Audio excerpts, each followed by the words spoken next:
Hello दोस्तों, मुझे पता है आप में से ज़्यादातर लोग अच्छा महसूस नहीं कर रहे होंगे जो भी बिटकॉइन और क्रिप्टो करेंसी के अंदर हैं, क्योंकि यहाँ पर नया ऑल टाइम हाई लगाने के बाद आज लोगों को विश्वास नहीं हो रहा है कि बिटकॉइन $1,00,000 के ऊपर है।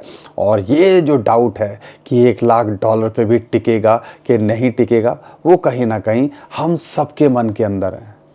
यहाँ पर चलो बिटकॉइन को लेके तो फिर भी लोग कहीं ना कहीं जो है उनको दिलासा मिल जाता है, तसल्ली मिल जाती है और लोगों को ये होता है चलो यार देर सवेर में ये रिकवरी कर जाएगा।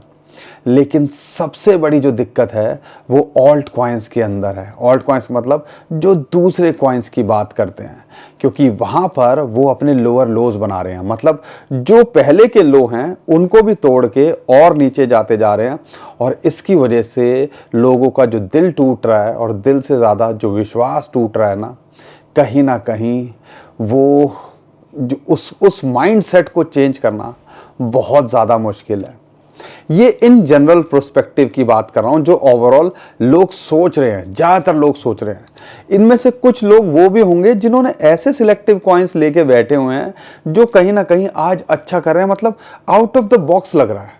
अब यहाँ पे प्राइवेसी कॉइन्स की अगर मैं बात करता हूँ, उनकी पिक्चर अलग चल रही है। जी कैश, जिसको मतलब समझ लीजिए एक्सचेंजेस ने डीलिस्ट कर दिया था, एक टाइम पे ऐसी हालत हो गई थी। और जी कैश आज की डेट में 2-3 महीने पहले ये $40-50 पे था, आज इसने नया ऑल टाइम हाई $500 को भी पार कर गया है। तो जो प्राइवेसी कॉइन्स हैं, जी कैश हो गया और दूसरे कॉइन्स हो गया, वो अलग ही लीग में चल रहे हैं। तो यानी कि उनकी कैटेगरी के अंदर के जो ज़्यादातर कॉइन्स हैं वो यहाँ पे अच्छा करते देखने को मिल रहे हैं।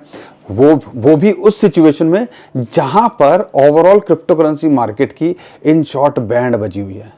तो कैटेगरी वाइज यहाँ पे चीज़ें चलती हैं। आप कह सकते हो बीएनबी के कॉइन चले थे पिछले महीने, अभी देखोगे जीके की भी पीछे अगर हफ्ते 10 दिन पहले देखोगे तो एक मोमेंटम सी आई थी। तो यहाँ पर ये सारी चीज़ें हैं कि कैटेगरी वाइज थोड़ी जान आते देखने को मिल रही है। अब एआई की बात करते हैं या बिग डाटा की बात करते हैं, या जो कई ब्लॉकचेन्स जो लुटी पिटी पड़ी थी, अब उनके अंदर एक मोमेंटम आते देखने को मिल रही है। आईसीपी जो कि हफ्ते भर पहले ऑलमोस्ट $4 के भी नीचे था, और क्या कह लीजिए 10-15 दिन पहले तो $2-2.5 के आसपास था, आज वो $60 पे है। और कई लोग एक्सपेक्ट कर रहे हैं यहाँ से ये $15 से $20 भी जाता देखने को मिल सकता है।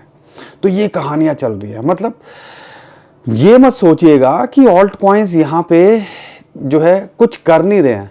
वो बात अलग है कि हमारे कॉइन्स कुछ नहीं कर रहे हैं। इथेरियम ने अपना ऑल टाइम हाई बनाया, एक्सआरपी ने अपना ऑल टाइम हाई के पास गया, बीएनबी ने नया ऑल टाइम हाई बनाया। तो ऐसा नहीं है, अगर टॉप 10 कॉइन्स को भी देखोगे तो इसी साल में उन्होंने ऑल टाइम हाई बनाया है बिटकॉइन के साथ में। और यहाँ पे कई कैटेगरीज अब एक मोमेंटम पकड़ते देखने को मिल रही हैं। अगर बिटकॉइन $1,00,000 पे, हम तो कहते हैं यार जितना लूटना है लूट जाए, जितना टिकना है टिक जाए, यहाँ टिका रहे, ताकि दूसरे कॉइन्स के अंदर एक मोमेंटम आते देखने को मिले। और ये जो प्राइवेसी कॉइन के बारे में हमने वीडियो बनाई थी पिछले महीने भी, और आपको बताने की कोशिश की थी कि भैया इसके अंदर हलचल हो रही है। आज देखो ज़्यादातर कॉइन्स किस लेवल पे हैं। तो ऐसा नहीं है, बुरे वक्त के अंदर भी, या आप कह लीजिए ऐसे सिचुएशन में भी, हम कुछ कैटेगरीज को पकड़ सकते हैं जो लगता है आने वाले टाइम के अंदर उनका नैरेटिव बढ़ता या चेंज होता देखने को मिल सकता है। जैसा अभी हमने इसको देखा, ऐसे ही अभी एक जो कैटेगरी है उसके अंदर मोमेंटम आ रही है। आप थोड़ा सा उसको नोटिस करने की कोशिश कीजिएगा, वो है स्टोरेज की। ठीक है, स्टोरेज के अंदर जैसा कि सिया कॉइन है, फाइल कॉइन आज 50-60% अप है एक दिन के अंदर। फाइल कॉइन से लोगों ने उम्मीद छोड़ दी थी, तो और उस कैटेगरी के अंदर एक मोमेंटम आते देखने को मिल रही है। तो यहाँ पे एआई और बिग डाटा की अगर बात करते हैं तो उसके अंदर के कॉइन्स अभी 5-10% ऊपर देखने को मिल रहे हैं। यहाँ पे कई चेन्स की बात करते हैं, क्या है डॉट की बात करूं, क्या है मैं आपको एप्टॉस की बात करूं, क्या है मैं नियर की बात करूं, इनके अंदर भी एक जो है लीक से हटके थोड़ी मोमेंटम आते देखने को मिल रहा है। अगर दूसरे कॉइन से देखोगे तो ये जो अभी पीछे जो क्रैश हुआ था 4-5 दिन पहले, उससे अभी जो है रिकवर करते देखने को मिल रहे हैं। यानी कि जहां थे उसके आसपास ऑलमोस्ट पहुंच गए, जो 3-4 दिन पहले का लेवल था। तो एक लग रहा है कि यार कहीं ना कहीं माहौल इन कॉइन्स में बनता देखने को मिल सकता है। अब बिटकॉइन के ऊपर बहुत डिपेंडेंस रहती है, बहुत सारा कुछ बिटकॉइन के ऊपर रहता है, लेकिन अगर आप थोड़ा बारीकली ऑब्जर्व करोगे तो ये कैटेगरी वाइज मोमेंटम आ रही है। तो यहाँ पे एआई, बिग डाटा, स्टोरेज और तीसरा यहाँ पर आरडब्ल्यूए और फिर गेमिंग, कैटेगरी वाइज हम कई बार जो है चीज़ों को डेवलप होते देखते हैं। तो आपने बारीक नज़र बना के रखनी है और उससे ज़्यादा क्या करना है। एक्सआरपी को लेके पिछले साल तक लोग बड़ा परेशान थे क्योंकि आधे डॉलर से ये ऊपर जा ही नहीं रहा था। $1 हो रहा था तो भैया बहुत बड़ी बात हो रही थी, और अपना ऑल टाइम हाई 7 साल के बाद इसने जो है कोशिश करी। ऐसे ही जी कैश के साथ में आज की डेट में हो रहा है। तो यहाँ पे अगर आप कॉइन्स लेके बैठे हुए हो, अगर कई लंबे टाइम से लेके बैठे हो और अच्छे कॉइन है, यूज्ड केस कॉइन है, तो देर सवेर में उनका नंबर आना चाहिए, ऐसा हमें अभी भी लगता है। यहाँ पे बहुत कुछ चल रहा है बिटकॉइन और क्रिप्टो करेंसी को लेके, वो सारी चीज़ें मैं बताता हूँ, लेकिन उससे पहले मैं भूल गया हूँ, आपको वीडियो लाइक करनी चाहिए ना। हम तो साथ बने हुए हैं ना आपके साथ में। चैनल को सब्सक्राइब कर लीजिए और वीडियो को शेयर ज़रूर करिए। तो यहाँ पे ये सारी चीज़ों को समझाने का मेरा पर्पज़ क्या था कि जो लोग ऑल्ट कॉइन्स को लेके अभी भी निराश हैं, आप मुझे बताओ क्या इससे बुरा हो सकता है? इससे बुरा क्या हो सकता है जहाँ पे ऑलमोस्ट अब लगता है कि सब कुछ ख़त्म है। तो यार ऑल्ट कॉइन्स को यहाँ पर आपने एग्जिट करना कोई समझदारी तो है नहीं, ठीक है। तो यहाँ से अगर आप होल्ड कर रहे हो छोड़ दो, और वो कब, ये कॉन्फिडेंस कब आ पाएगा, उसके लिए मैं हमेशा आपको 2-3 चीज़ें सिखाने की कोशिश करता हूँ। आज दोबारा बता रहा हूँ, पोर्टफोलियो 5, 10, 20% ज़्यादा क्रिप्टो के अंदर एक्सपोजर नहीं होगा तो आज आपके चेहरे पे शिकन नहीं होती। दूसरा, यहाँ पे फ्यूचर ट्रेडिंग आप नहीं कर रहे होते तो आपका पोर्टफोलियो नहीं उड़ता, तो आप स्पॉट में हो तो आपको कॉन्फिडेंस रहता है यार पड़ा हुआ है, देख लेंगे कभी ना कभी। और यहाँ पे रिस्क मैनेजमेंट, स्टॉप लॉस के साथ काम करना बहुत ज़रूरी होता है। तो ये 2-3 चीज़ों को अगर अच्छे से करोगे और डिसिप्लिन के साथ करोगे तो ऑल्ट कॉइन्स भी यहाँ पे आपको कुछ करते देखने को मिलने चाहिए। और अभी भी 2025 बाकी है। मुझे पता है कि यार यहाँ हफ्ते 10 दिन के अंदर खेल चेंज हो जाता है।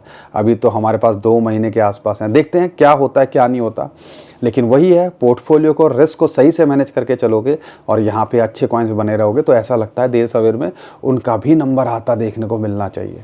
तो ये सारी चीज़ें आपको देखनी है। अब न्यूज़ की बात करते हैं, क्या चल रहा है, ये प्रेशर क्यों देखने को मिल रहा है। उसके पीछे 2-3 बड़े रीज़न थे। उसके पीछे पहला एक रीज़न था कि यहाँ पे जो ब्लैक रॉक हो या ETF की सेलिंग देखने को मिल रही थी लगातार।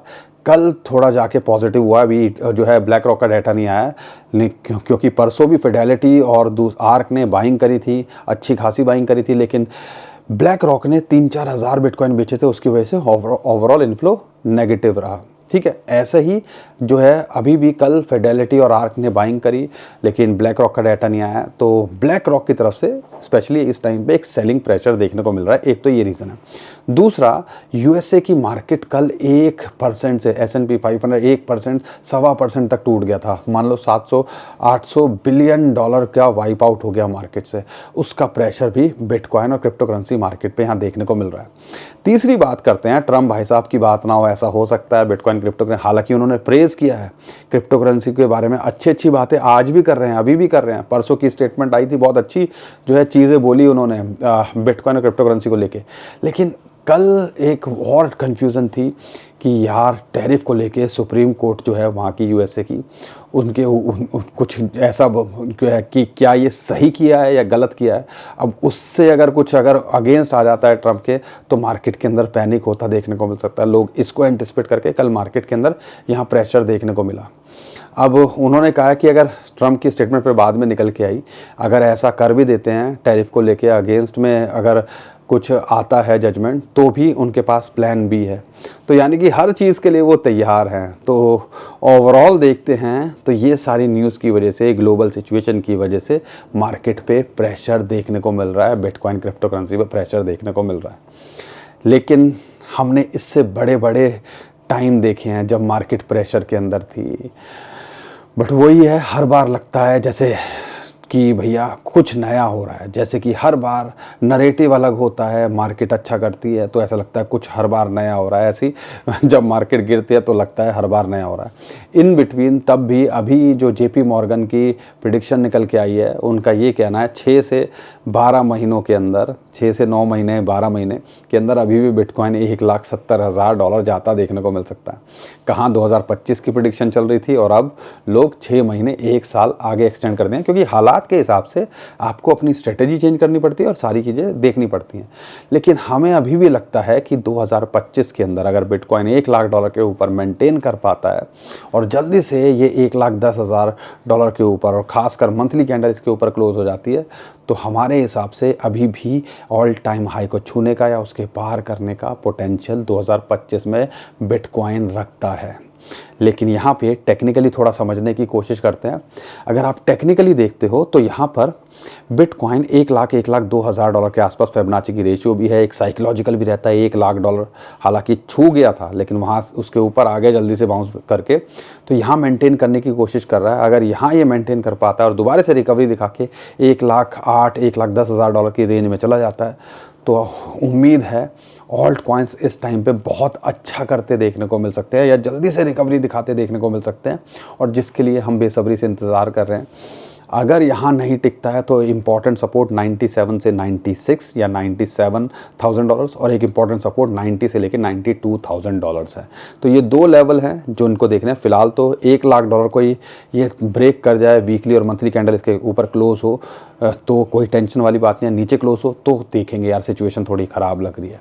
तो अगर आपको शॉर्ट टर्म में देख रहे हो तो लाइन्स तो पता है ना, तो क्यों टेंशन लेनी। अगर लॉन्ग टर्म के हिसाब से देख रहे हो 15,000 70,000 से 15,000 जाने के बाद ये $1,25,000 भी आया है, तो लॉन्ग टर्म तो फिर लॉन्ग टर्म ही होता है। तो फिर अब वो लॉन्ग टर्म कभी बार 6 महीने 1 साल भी हो जाता है और कई बार एक्चुअल में अगर देखते हैं ट्रेडिशनल मार्केट के हिसाब से तो सालों को लॉन्ग टर्म कहते हैं। 4-5 साल 3 साल उसको लॉन्ग टर्म बोला जाता है। बाकी आपको डिसाइड करना है यहाँ सिचुएशन कैसी है। बिटकॉइन की डोमिनेंस यहाँ फ़िलहाल जो है स्टेबल है 61-60 के बीच में इस टाइम पे यहाँ पे देखने को मिल रही है। उम्मीद है जल्दी से बिटकॉइन की डोमिनेंस भी गिरते देखने को मिलेगी, यानी कि ऑल्ट कॉइन्स का रिकवरी देखने को मिलेगी। लेकिन इथेरियम एक रेजिस्टेंस पे फंसा हुआ है, फिबोनाची की रेशियो है 0.618 जो एक इंपॉर्टेंट सपोर्ट निकल के आती है। साथ के साथ 200 डे मूविंग एवरेज उसके जो है नीचे इस टाइम पे फंसा हुआ है। तो दो बड़ी जो है रेजिस्टेंस इसके लिए हैं $33-50 के आसपास। अगर इसको पार करता है तो ये दोबारा से $4,000। लेकिन अगर आप फोकस कर रहे हो, एंट्री के लिए देख रहे हो, तो एक अच्छी अपॉर्चुनिटी यहाँ दिखती है। लेकिन एक इंपॉर्टेंट रेजिस्टेंस भी, अगर कंफर्मेशन चाहते हो कि यार इसके ऊपर ही क्लोज हो जाए तो उसके बाद आप यहाँ देखिएगा तो ज़्यादा बेटर आपके लिए रहेगा। लेकिन थोड़ा अगर लंबे समय के लिए देख रहे हो $3350 एक अपॉर्चुनिटी की तरह लगता है। और यहाँ नहीं टिकता है तो 3,000 से $2,800-$2,900 एक सपोर्ट जोन फिर निकल के आता है इथेरियम के लिए। सोलाना की बात करते हैं, एक इंपॉर्टेंट सपोर्ट को इसने लूज़ किया 200 डे मूविंग एवरेज जो लगातार ये सपोर्ट का काम कर रहा था। तो अभी $150 के आसपास अगर मिल रहा है तो अपॉर्चुनिटी की तरह सोलाना भी लगता है। बाकी बहुत सारे कॉइन्स हैं, फोकस कीजिए, कैटेगरीज को आइडेंटिफाई कीजिए, कौन सी कैटेगरी के अंदर मोमेंटम आ रही है और उसका कोई एक बड़ा कॉइन अगर अच्छा परफॉर्म कर रहा है तो उस कैटेगरी के कई कॉइन्स हमें फॉलो करते देखने को मिलते हैं। अब उसमें से मैं थोड़ा सा एग्जांपल देता हूं, वो क्यों बता रहा हूं मैं आपको, थोड़ा सा समझने की कोशिश कीजिएगा। अब इस चीज़ को आप समझ पाओगे, इसको रिलेट कर पाओगे, एक स्ट्रेटजी की तरह आपके लिए हो सकता है। अब वो स्ट्रेटजी क्या है थोड़ा सा समझने की कोशिश कीजिएगा। तो अगर मैं ऐसे समझाऊंगा तो शायद आपको ज़्यादा बेटर तरीके से समझ में आएगा। अब जैसे कि हम प्राइवेसी कॉइन्स की बात करते हैं, जी कैश चला, मोनेरो ने फॉलो किया, डैश फॉलो कर रहा है, डेकर्ड फॉलो कर रहा है, ठीक है, मीना फॉलो कर रहा है। तो ऐसे ही इस टाइम पे फाइल कॉइन यहाँ पे अभी देखने कई कॉइन्स हैं इसके अंदर जो डायरेक्टली रिलेटेड नहीं होते जैसे प्राइवेसी से, स्टोरेज से, लेकिन उसको ये चार्ट कई बार ले लेता है। तो सिया कॉइन फॉलो करता देखने को मिल रहा है, स्टोर्ज तो ये फॉलो करते देखने को मिल सकते हैं।